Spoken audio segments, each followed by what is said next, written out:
A short time ago, the United States military began major combat operations in Iran.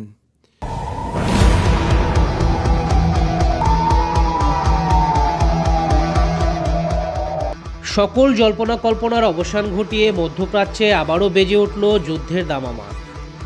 ইরানে সমন্বিত সামরিক হামলা চালিয়েছে ইসরায়েল ও যুক্তরাষ্ট্র। এই তথ্য আল জাজিরাকে নিশ্চিত করেছেন খোদ এক মার্কিন কর্মকর্তা। সেই কর্মকর্তার ভাষ্য, হামলাটি ছিল দুদেশের যৌথ পরিকল্পনায় পরিচালিত একটি সামরিক অভিযান। অন্যদিকে মার্কিন প্রেসিডেন্ট ডোনাল্ড ট্রাম্প বলেছেন, ইরানে বড় ধরনের যুদ্ধ অভিযান পরিচালিত হচ্ছে।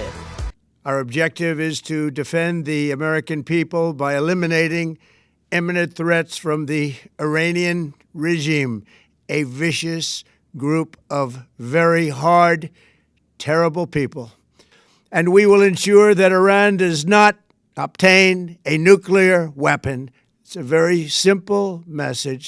They will never have a nuclear weapon. ইসরায়েলের প্রতিরক্ষা মন্ত্রী ইসরায়েল কাটস এই হামলাকে প্রতিরোধমূলক পদক্ষেপ হিসেবে উল্লেখ করে পুরো ইসরায়েল জুড়ে বিশেষ ও স্থায়ী জরুরি অবস্থা ঘোষণা করেছেন।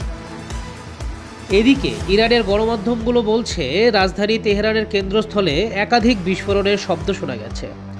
ফার্স নিউজ এজেন্সির খবরে বলা হয়েছে, রিপাবলিক এলাকাসহ বিভিন্ন স্থানে যুক্তরাষ্ট্র ইসরায়েল নিক্ষেপিত ক্ষেপণাস্ত্র আঘাত হেনেছে। পরিস্থিতি গুরুতর হয়ে উঠেছে, কারণ ইতিমধ্যেই তেল আবিব দাবি করেছে ইরান পাল্টা ক্ষেপণাস্ত্র নিক্ষেপ করেছে ইসরায়েলের দিকে। ইসরায়েল ডিফেন্স ফোর্স জানিয়েছে, ইরান থেকে আসা কয়েকটি ক্ষেপণাস্ত্র শনাক্ত করে প্রতিহত করা হয়েছে।